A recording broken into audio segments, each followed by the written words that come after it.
Okay. Now we can say, well, oh, geez, Mick with the shades. All right. Just made it in off the golf course. Welcome to this week's Buzz. Sorry if we're a little delayed for those of you watching live, but we'll get it rolling here. Since the theme of today is men's volleyball, I'm just going to start off with a quick update on some of the results from last week, which proved interesting, and play into our discussion today. Kind of top of the list and directly connected with today's guest is number 1 Hawaii went down to number 10 Ball State. Number 2 Pepperdine lost to number 11 UC Santa Barbara. And also at the hands of Ball State, BYU, number 9 at the time, split a pair. Another top 10 news, number 3 Long Beach took down number 7 Southern Cal, and number 6 Lewis beat number 8 Grand Canyon. And I understand that after all these results, the new number 1 for this week is Long Beach State. So according to Mr. Brian Gimolaro, who maybe will elucidate this a little further in the Buzz reaction, he thinks Long Beach right now is the best team in the country. So save your opinions for Brian. Except for Ball State. And with that, except for Ball yeah, there you go. So with that, I'll hand it over to one Mick Haley, who's not in Austin this week, but is rather on the golf course somewhere, or just off the golf course. Thus his stylish look. So go ahead, take it away, Mick.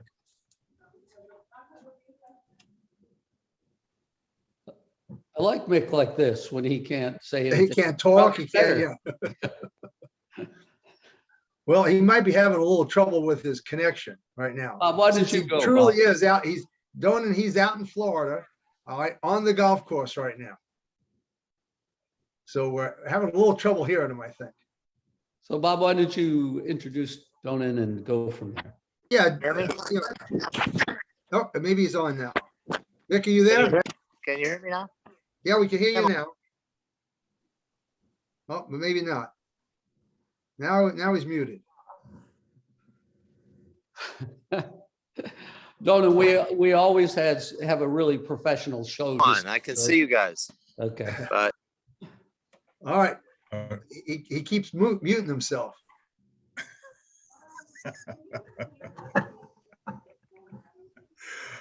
Oh boy. Well, all right. So our guest today is Donan Cruz from Ball State.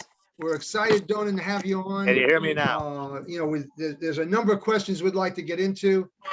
I'm not sure if Mick's going to figure out the technology. So let me go ahead and start with some of the questions I had for you, and then if we get Mick on, he'll be able to go through some of the other questions he had. What were the 3 most important items? We can hear you now, Mick. So let's go ahead and try you. Go ahead. You got me? There we go. Yeah, we just introduced Donan. Go ahead. Yeah. Hey, Donan. How's it going, Mick? Can you hear me? We can, sir. Oh, yeah. I was terrible. You're so much better at volleyball than I am at golf. I got to tell you, this is a great opportunity, though, to have you on. Did they introduce you properly? No, we just ran through it. No. Well, Donan is Hawaiian-born, played at Graceland College, is coached there, and in Iowa, he won 2 NAIA national championships, and I think 6 conference championships. He's done a number of things, and then all at once, Ball State turns around and puts him in the category of Kelly Sheffield, Craig Skinner, all these guys that are winning national championships. They give him the key to the bus to run the Ball State men's program. And he goes out there and brings Hawaii in, beats them twice, 3-0 one time. Then he travels to BYU, loses a 5-game match with an unbelievable rowdy crowd in his back. Then he beats BYU the next night, 3-1, and he's got a couple of guys out. He's got 2 guys injured, and he beats BYU. And the people on the pole don't move him up. They just leave him at 10 and move BYU down. So, Donan, what the heck? How did this all happen? How did you end up at Ball State here? Yeah, I think it's kind of been I don't think I could kind of put to just one single item. I think I've been, as you said, really putting in a lot of effort in trying to develop myself as a coach, starting as an undergraduate.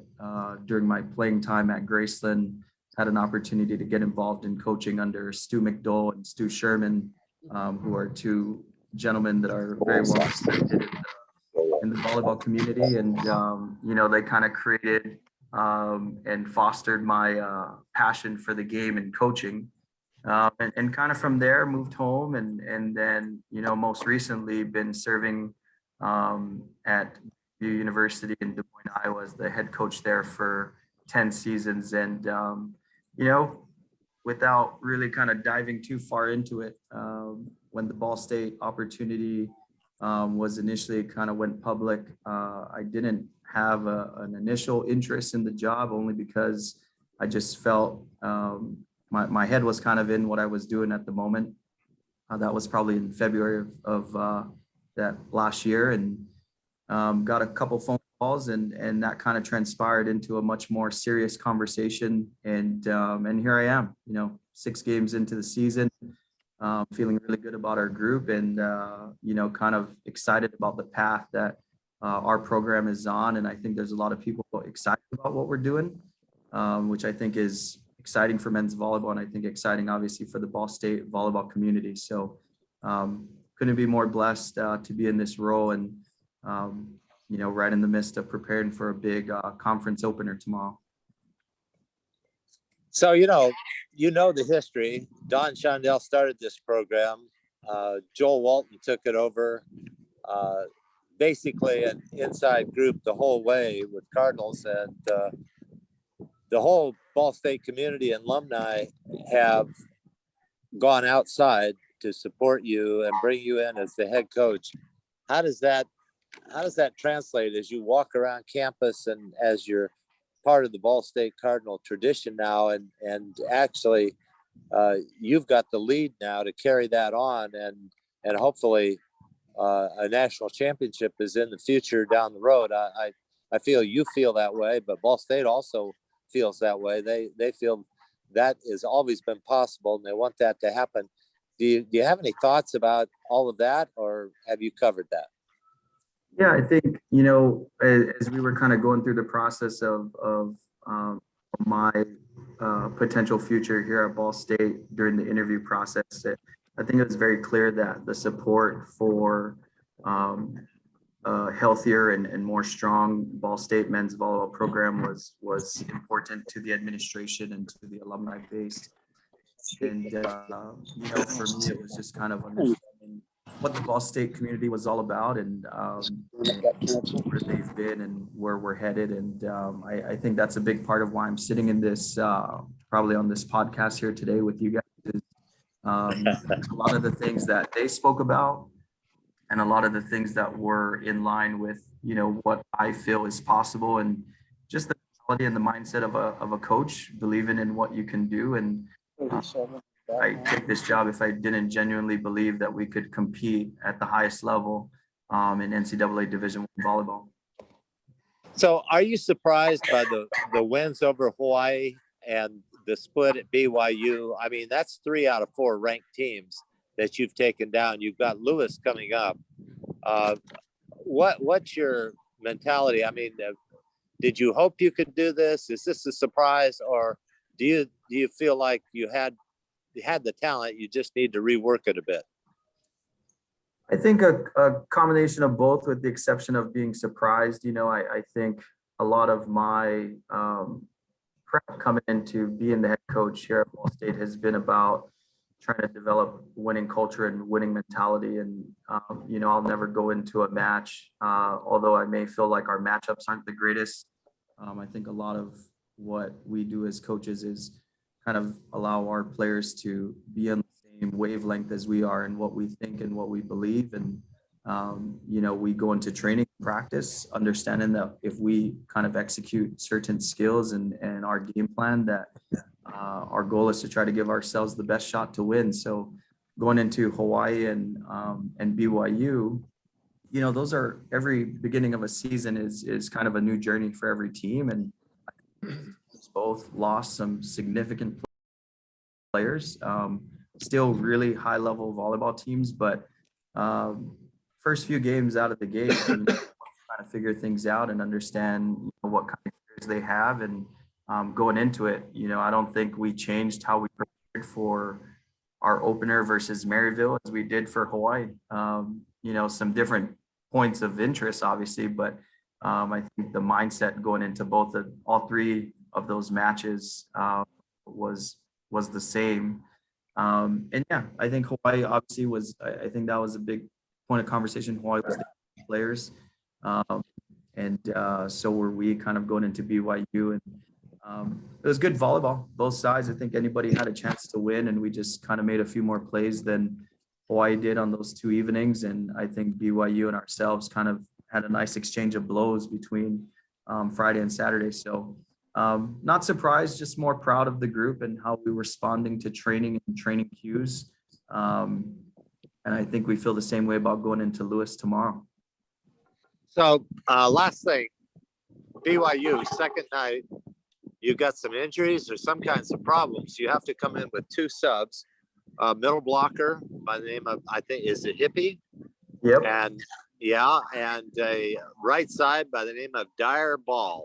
A strange name. Can you talk about those two athletes? Yeah, a lot of the conversation in our training has, really been, and we kind of go back to talent and what, I don't want to say group we inherited, but the team I came into. There's a lot of balance of talent in this team from kind of 1 through 21, honestly. And, I think the best thing about this team this year specifically is that there was no preconceived ideas of who did what in prior years and who was recruited to do what and what levels. So I think everyone saw this opportunity with a new staff to kind of dive in. So when we talk about Dyer and Will Hippie, those are guys that are strong on our depth chart and have been competing every day. So for them to step in, with two injuries, one kind of at the last play of set 5 on Friday night, Vanis Buckholes went down just kind of tweaked his knee a little bit. Will was ready to step up. We kind of prepped him the night before, and he was ready to go. And Dyer thrown into, I think, set 2, he came in. We had to sit Agalos, and he came in. I think on Saturday, you just saw him a little bit more settled in. We went to him early in set 1 and started to get him involved in the offense pretty early, and I think that really helped him out. But, those are two guys that had to step up and play, and I think if that were anybody else in kind of that 3 or 4 depth chart, I feel like we would have got a similar or equal response from them, and that just speaks to kind of the mentality guys are under right now, and they're willing to work hard and make this team better any way they can. So I'm sitting here at the table with 3 Ball State alumni. Across from me is Arnie Ball, former head coach of the Fort Wayne program that was so popular, the father of Lloyd Ball and the grandfather of Dyer Ball, and Don Lemish, who was the sports director of the Ball State News at one time, and on the Ball State staff. I'll show you real quick. These guys, they just beat the heck out of me in golf today. But Bob Bertucci has been trying to schedule you for a long time, and he hasn't been able to get on your schedule. So I'm going to turn it over to Bob. Maybe he can work a deal with you here. All right, thanks, Vic, and Donan, thanks for agreeing to come on today. My questions, at least starting, as I mentioned a minute ago, is more general in nature, trying to help some of the coaches that are watching the show, coming into a new program. What were the 3 most important items you felt like you had to deal with coming into Ball State? I think probably if I could pin them down to 3, I thought the first was really acclimating and trying to get a sense of the Ball State campus community and our athletic department. We're all aware for college coaches that recruiting is a big piece of what we do, and identifying the right recruit is so critical to the success of a team and the program. And I thought, as the leader of this program, I needed to really understand what the roots of Ball State was about, and what and where we were moving, get a good grasp of that. So I thought maybe just kind of understanding really what Ball State was and immersing myself in the community here in Muncie was very important. I thought that gives me a good sense of how we're going to recruit and also the people we wanted to bring in. And that leads me probably to number 2, which was staff. You know, the administration did a great job of supporting the staff that we have, which is 2 staffers, and identifying who those are, which is Mike Iandolo and Christian Rupert, Lewis alumni and a BYU alum, and a very recent alum. You know, getting the right people in place and understanding that in order for myself and the program to be successful, we have to have the right people in place. And then lastly was connecting with the players. You know, there were a lot of guys. We got 5 guys that are, you know, spending their 5th year here, and a handful of seniors. And, you know, kind of coming into it, I understood that there was some talent and maybe, I don't want to say underdeveloped talent, but some talent that probably was pretty hungry to do better.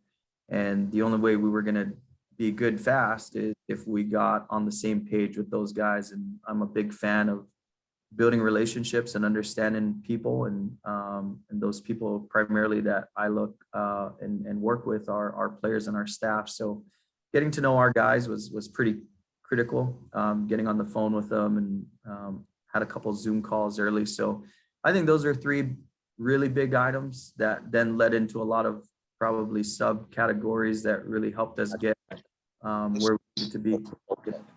And yeah, it was, that happened over the course, obviously, of a couple months, but really helpful to where we're at right now. Well, that was great. I appreciate that because I think there are a lot of coaches that are in that position of taking over new programs right now, and kind of hearing that from you and how successful you've been early on is important. Now, let me address another thing. The program came under some bad press about 1.5 years ago about minority issues.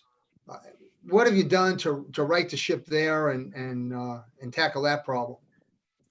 Yeah, I don't know if there's any one reason. I probably would credit our sport administration, our director of athletics, Beth Getz, you know, made it a very centered talking point in the hiring process, and was very transparent about, you know, some of the things that, you know, kind of not necessarily took place, but things that we really wanted to address as far as diversity and inclusion, and really just this idea of personal respect for the people that are around us.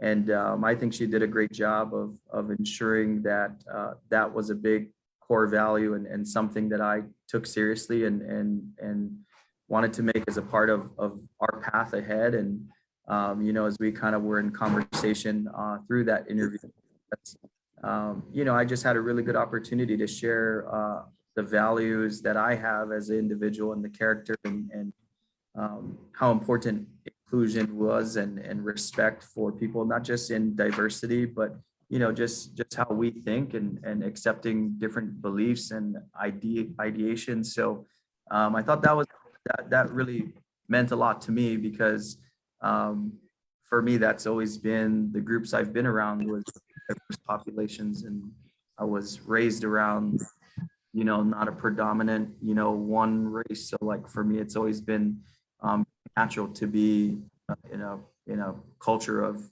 different people and seeing things differently. So I really respect Beth Getz and Dr. Lee for really putting that as a priority in my interview process. And I thought that was spoke to me directly about, you know, how important that is and how we ensure that we embrace, you know, just different identities in this program and be able to feel open enough to speak about it and have someone that could lead this program and feel like we can be proud of what we stand for.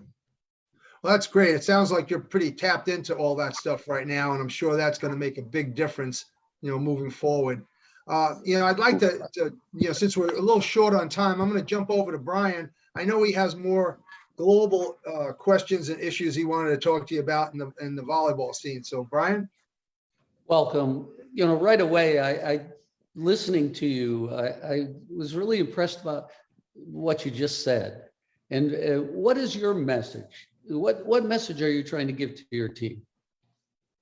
Yeah, it's I think we talk about this a lot is, everybody's got to feel a sense of ownership in our group. And a lot of that is by feeling that they could be respected by the thoughts and words that they have to share. And, we just said this to our staff is, I'm always open-minded as a coach to hear what they're thinking and what they're feeling, what their pulse is on the group.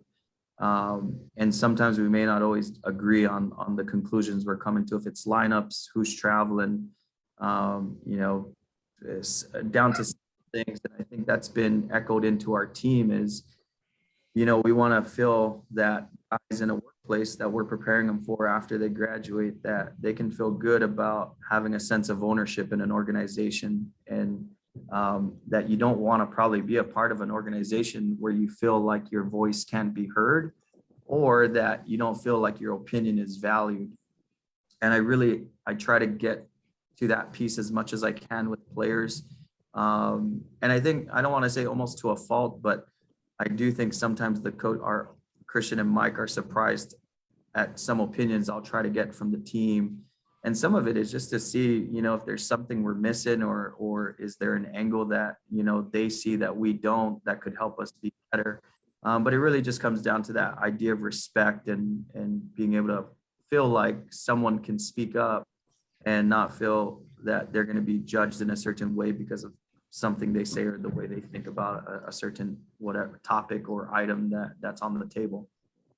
Well, you have a great calming effect. You're even calming on me. So you must be great with your team. I'm glad you're so open. Where's Ball State in the last weekend of the season? I'm sorry, can you say that part again? Where is Ball State at the last weekend of the men's season? Where are you? Well, we hope we'll be competing in a tournament someplace warm in a certain state, as far west as you can go in the continental United States. We have to think that way, and it's, it's not how I'm wired, but it's what I feel like is the best way to set up our path. And for our guys, we try to talk about that we want to get better one day at a time, but we got to have a specific goal in mind. And if we can be out west in May, that would be awesome. What do you do that's the team is really good at doing, and what do you need to improve to get to that stage? Say the first part again, Brian. What are you good at? What does your team do well? And what do you need to improve to make it to that Final Four stage? I think we play out of system volleyball really well. It's a centerpiece of our training, and I think that as long as we can continue to be effective out of system, and then kind of 1A, 1B offensively efficient, I feel like if you can score and keep the game moving and not allow teams to go on runs, hence BYU on us in several rotations where we made life difficult on ourselves and somehow grinded and clawed our way out. But, that was another piece, is just being offensively efficient, regardless of the situation. And, I think if we could kind of clean up, and we have really high level serving capabilities, I think at times we're not high level efficiency on the service line. And we could kind of see that in how some of the shifts in our games, our sets have been, but we could improve serving throughout the year and really focus on how do we put pressure on teams from the service line. I think those kind of two things hand in hand will help us get to where we want to be. Yeah, you use the word conflicted in your statements. Conflicted over the performance, conflicted over what? By the way, I used to have a lot of teams that I had to get good out of system, because most of the time we were out of system. So we had to get very good at it, so, but you said conflicted. What did you mean? Just kind of ensuring that we're, a lot of that is you can kind of butt up on a few different things, and where do you put your emphasis in training? And sometimes we got to be in the gym, we're in there for 120 minutes, and how much time you allocate to certain skills. At one point you can't be great at everything, and you got to try to define what you really want to be good at. And sometimes, when we're looking at being in the gym, it's like conflicted on what maybe we want to be good at, and what we can maybe live with just being okay at. Mhm. Well, it's a pleasure talking to you. We are out of time, but good luck against Lewis. Have a good, safe bus trip, and we'll follow you the rest of the year. It was really impressive. Thank you. Thank you for your time. Guys, I Donan, appreciate you. thanks. Thanks, guys. Thank you, Donan. Way to go. Chirp, chirp. Chirp, chirp. So, Mick, are we turning it to you? I guess we are. I guess it's time to go to buzz reaction.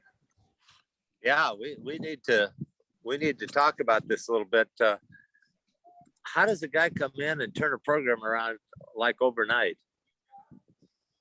You get any Well- keys there from what he said?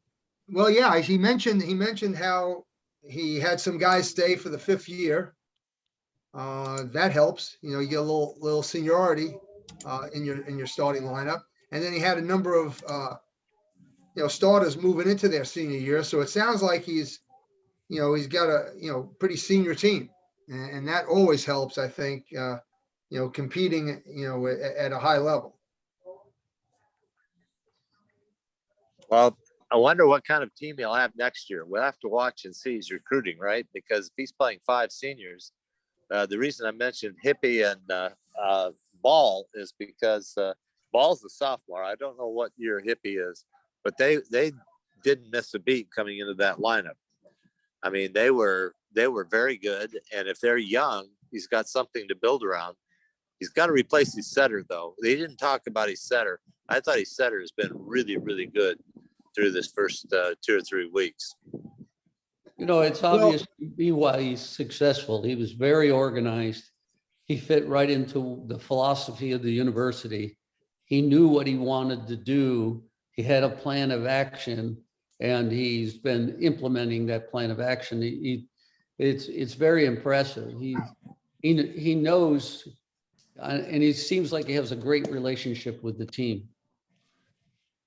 Well, the men's Final Four is in Los Angeles. I think like May 4, 5, and 6 or something like that. Where though? Anyway. Where do we know? Is it UCLA? Yeah, it is at UCLA. It was difficult to find on the NC2A website. It was a little post at the bottom of everything, but the Final Four is there.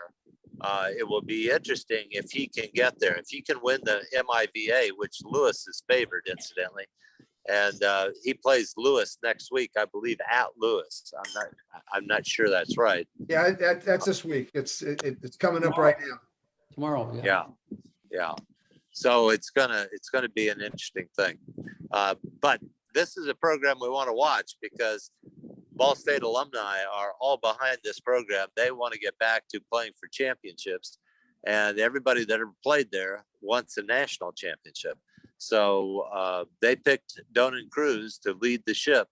I think we should follow him and see what happens. Well, speaking about alumni and speaking about the youngest volleyball ball, around, why don't we pull the older one in, since you're playing golf with him today, and hear a little bit what he has to say about his grandson. All right, I'll give it to him. He's sitting right here. Right there. Take that and put your face on there. Arnie Ball, it's good to see you off the golf course in front of the camera.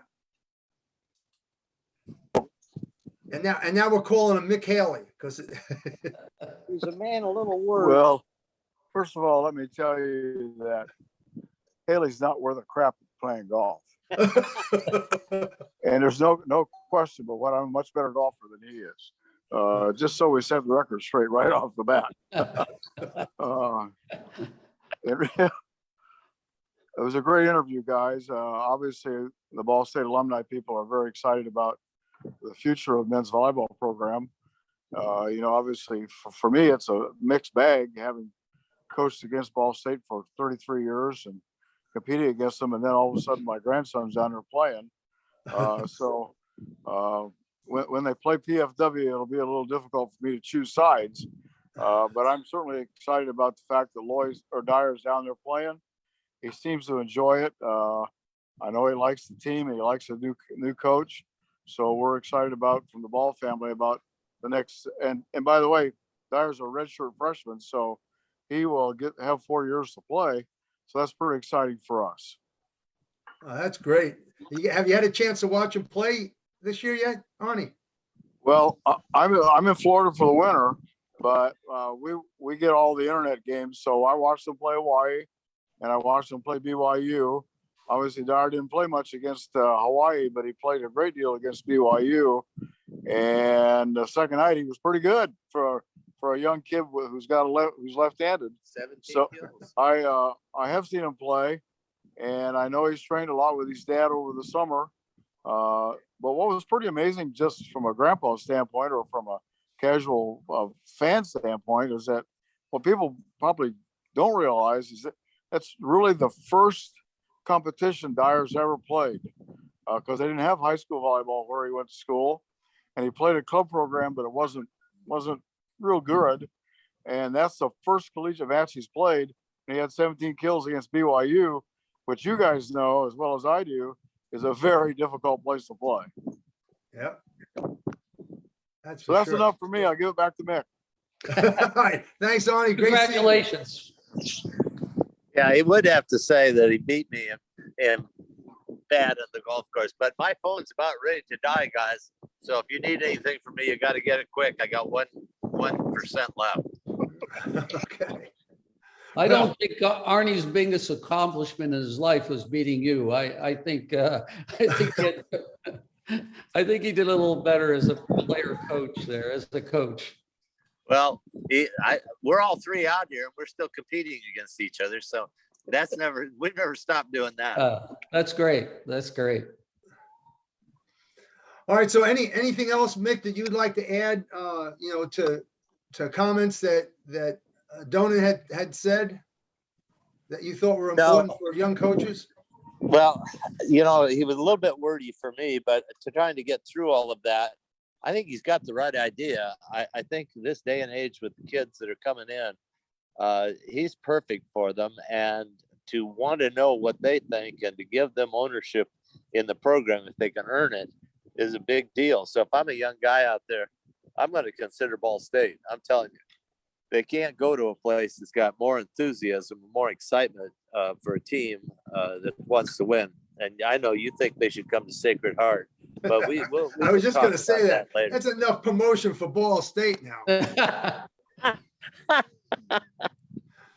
Well, I know I also picked up on that too, and I think he's right. I mean, even as an old coach, you got to figure out every decade something changes a little bit, and that's one of the things that I've been noticing. The more I can get the guys to have input and buy in, the faster we progress. And he seems to be right on top of that. Yeah, I think he's got a chance to get into the final group and make the tournament. And at that point, if they're all on the same page, he's deep enough that he could upset some pretty good teams, maybe even get good enough to challenge for the championship. Well, that Lewis team is pretty good. They're a huge group. They're awfully big. They're about 6'10", 6'11". They have about 4 guys that size. They're about the biggest team I think I've seen in collegiate volleyball this year. Lewis, yeah. So I don't know how he's going to handle that, but Ball State's pretty good blocking, so it will be interesting. It'll be interesting to see if they can play defense. I thought Ball State defense against Hawaii was really good in the middle back. I didn't think it was as good against BYU. If they can get in the gym and keep working on that, they block well enough to have a great defense. And he said out of system hitting is their real asset. So it'll be interesting to see. Yeah, I think another point that Donan mentioned that I think is important for young coaches or any coach that's going in to take over another program, is the fact that his first point was, learning, what the university was all about and what the university is looking for. And, the more you can do that, the better you understand where everybody else is coming from.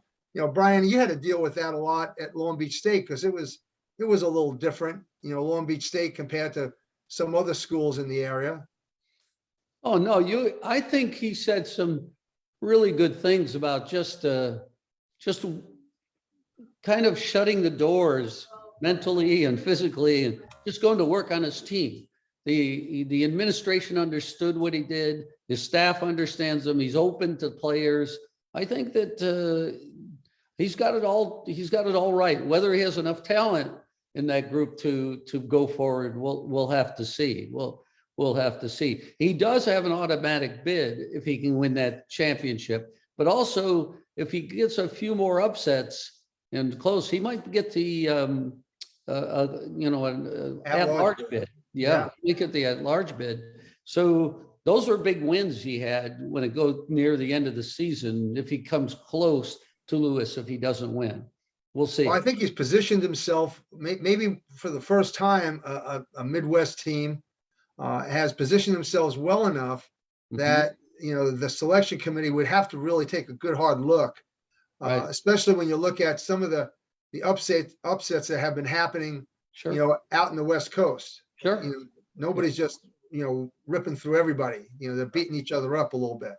So if the Long Beach ends up at the Big West as the champion from the Big West, but then there's Hawaii and Santa Barbara, we'll see, but if they can win in the Big West and they're dominant enough, then maybe the large bid goes to the Midwest. And we'll have to see again, we'll have to see that. And then the Pac-12 bid might only be one team, and that right now is UCLA. So, Right. we'll see, but I think he's positioned himself well. But like you said, it'd be a first, Right. Yeah, I think we're almost at the point in men's volleyball collegiately that the committee really has to look at adding more spots. I mean, there's enough quality teams out there, even though there's not the same number of teams as in women's volleyball. The quality of teams and the quality of the coaching with the teams is at a pretty high level. And, I think they have to start looking at, expanding the field, for the men's game. Yeah, my concern is not expanding the field. It's opportunity at the college level. I just, the guys I knew when I was coaching so many years at Long Beach, the guys I got to know are wonderful, great guys, great example of, citizens and athletes and just great team guys and good skills, good athletic ability. But there weren't many colleges. There's certainly not many Division I teams that could had a place for these young guys to play. There's a lot of good club players. There's so many good club and high school players, but very few Division I schools to play. I don't know if there's a 20 something teams, but it's just, I wish they would have more opportunity at the Division I level. Is Mick trying to break back in here? Well, yeah, and I'll tell you what, he's really rubbing in our face. I'm freezing my butt off up here in Connecticut. All right. And he's down there in the sunshine with this safari hat on, Yeah. all right, on the golf course. Right. Cold down here, guys. Cold, Jeez.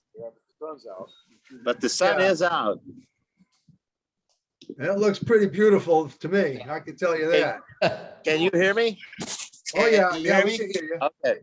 Well, it is actually cold here today. It's about 56. 61. Oh, 61. I've been corrected, but I got shorts. I tell you, And John's sitting in 2 foot of snow at 15 degrees. He's feeling real sorry for you, Mick. well, just something I had to do once in my life. I have never done this. These guys are down here. They keep giving me a hard time. So I came down, I hit a couple good balls. And then, if I had a snorkel, I'd have about 12 more balls in my bag. Hey, don't let him totally BS you. He shot an 89. Wow, And that's they- not they- so bad. If you Yeah, shot but 89. they said that they said that's good because you want to shoot your age. He came close. Yeah, I'm excited. You guys were talking about the championship in Long Beach, but I do think if Donan beats Lewis, and see, the problem with the Ball State schedule is they don't have any West Coast teams scheduled late in the year when their conference is going on. So Hawaii's going to say they had a couple guys injured, and they're going to say that's why they lost. But BYU doesn't have any choice but to say, yeah, they beat us at our place with our fans screaming in their face.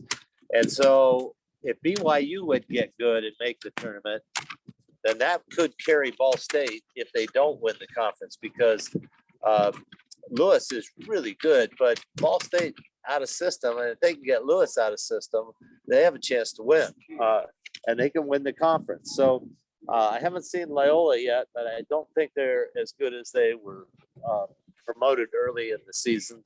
So I'm excited. I'm excited for men's volleyball. I just watched Hawaii and Stanford. Hawaii won 3-1, but Stanford really passed the ball well against their serve. The thing about Hawaii is their velocity is so much better than most of the teams. And I think, Brian, you might comment on Long Beach. I think Long Beach is a sleeper. I think they may have the best team right now, even though Hawaii is getting a lot of attention. Well, Long Beach just made it to, in the last poll. It just came out 2 days ago. Made it to #1 because of the losses that Hawaii had. So, Brian, you were mentioning that Well, you thought that may be. Long Beach was the best team. What's the reason for that? What do you think? Well, I just think they're the most balanced. They have the best talent. I just think they're the most not just maybe not physically, but they're physical enough with anyone. But at the same time, their skill level is so good. They're the complete team. They have they can play. All the guys know how to play. Not just size or one or two guys, but they're a very good volleyball team.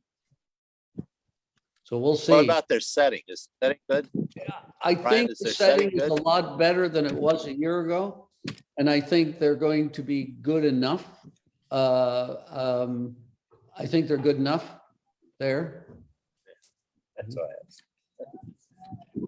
Well, I think that's the key for Long Beach. If the setting can be consistent, they do have a lot of talent, and John Spraw's gone to foreign players. He's got I think 3 foreign players. Yeah. Have you guys ever given any thought about limiting the men's rosters to only 2 foreign players? I don't think the NC2A would do that, but we have to be careful. Our rosters are getting full of foreign athletes, and they're getting the scholarships. We have no other way of developing our men for the Olympics. So that's a huge problem for our international team. If you're talking about the national team to play internationally, when there's so few Division I schools to begin with, there's such a small pool. And if that pool is dominated by foreign players, we're going to have real trouble competing at the men's level internationally. So that's been a problem for a long time, and it's a growing concern.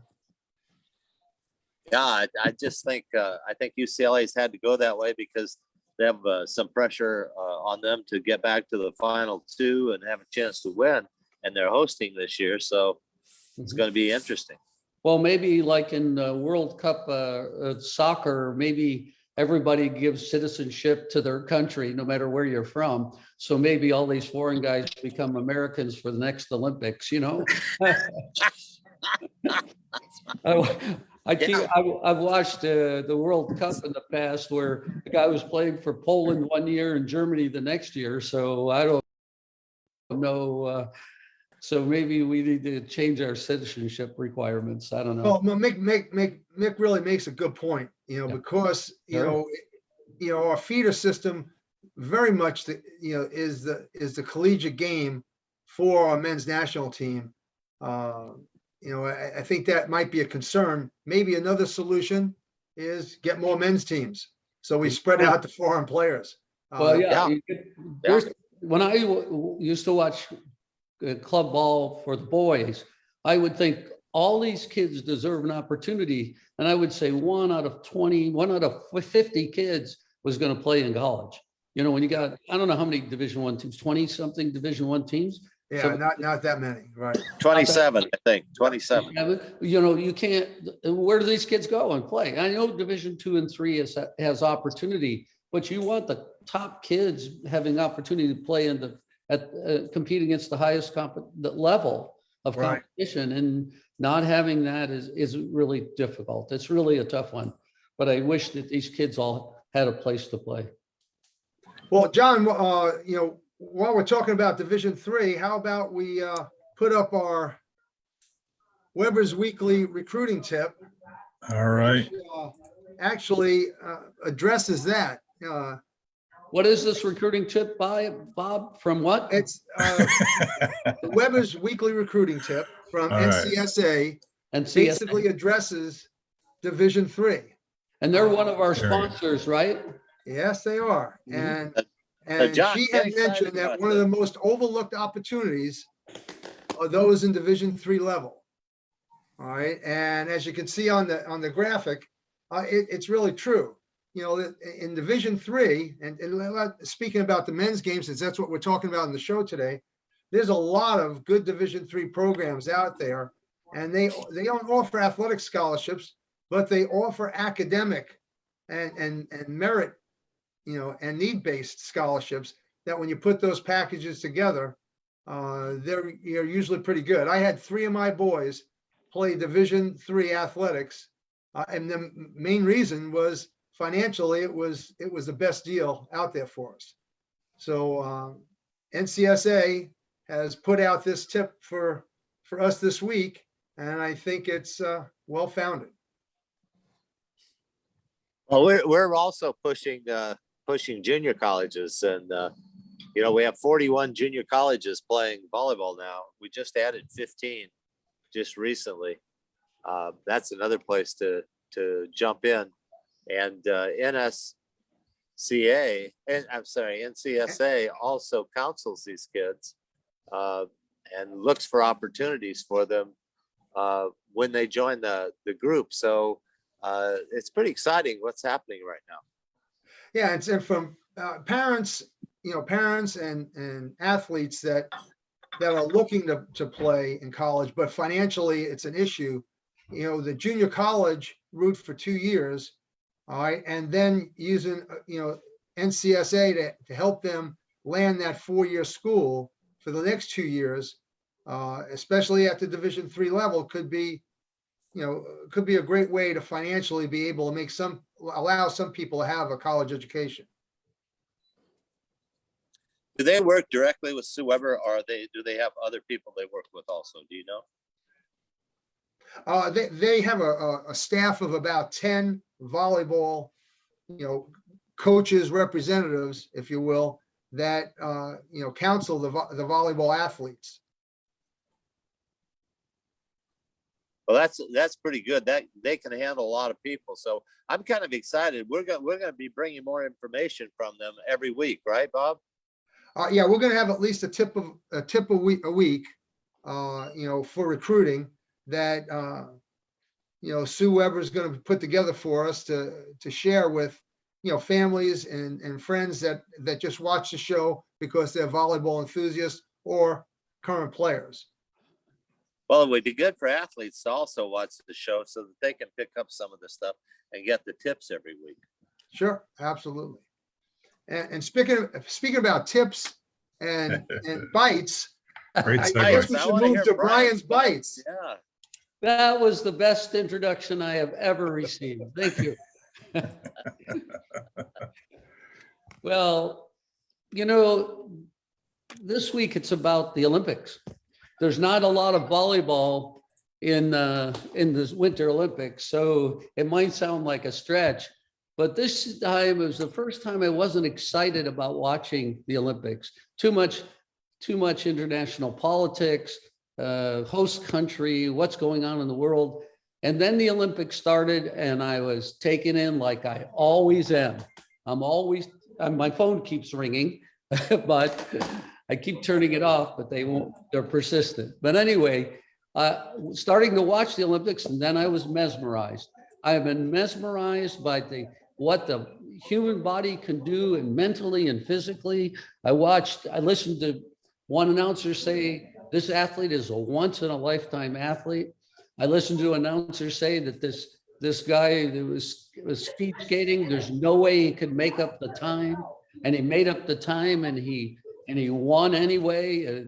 I don't know how he did it, how he went through the pain of it and came through, but I was just taken by the Olympics. And then I listened to a very brief interview, 30-second interview from the best woman skier we have. And the best woman skier we have is a world champion. And what she said was astounding to me. It's simple, easy, but every athlete should listen. She said, it's an individual sport, but I really count on my teammates. And she trains with her teammates. She trains with other skiers. And she said, I can turn to them when I'm having a down day, and they lift me up by lifting their level of performance. They lift their level of performance. I tell them that I don't have it today, and they always respond. And then I reciprocate, because when they have a bad day, they can turn to me. I can lift my level of performance, and they lift their level of performance, and it always works that way. That's how important my teammates are to me. And I was thinking about, should every volleyball coach put that interview on every day before practice and every day before a game, where they would sit and listen to how teammates work? I know if I said to a team, any team I ever had, how many of you are good teammates? And everybody would raise their hand. And I said, how many of you know when a teammate is down? And less would hold their hand up. How many of you raise your level of performance when your teammates are down to bring them up? How many of you can turn to your teammates when you're down? Or how many of your teammates can turn to you when you're down to pick up the level, your level or their level, which automatically by definition brings up the team level? How many of you could do that? And I don't know how many team hands would go up. But when we talk about life's lessons, sports and life's lessons, isn't that something that we could use in everything we do, in all our relationships, professionally and personally? And can we get that out of sport? Well, I think that if I was still coaching, I would play that reel over and over and over again in the locker room and before practice. And maybe just because how often as a coach do you see when a player gets down, they bring others down and not bring the others bringing them up? They make it worse and not better. How do we change that? So it's just something, a 30-second interview that I thought was thought-provoking, and she is a world champion. That's it for me. Great job, Brian. World Brian's champion. bites. That's it for me. Great job, Brian. World Brian's champion. bites. That's it for me. Great job, Brian. World Brian's champion. bites. That's it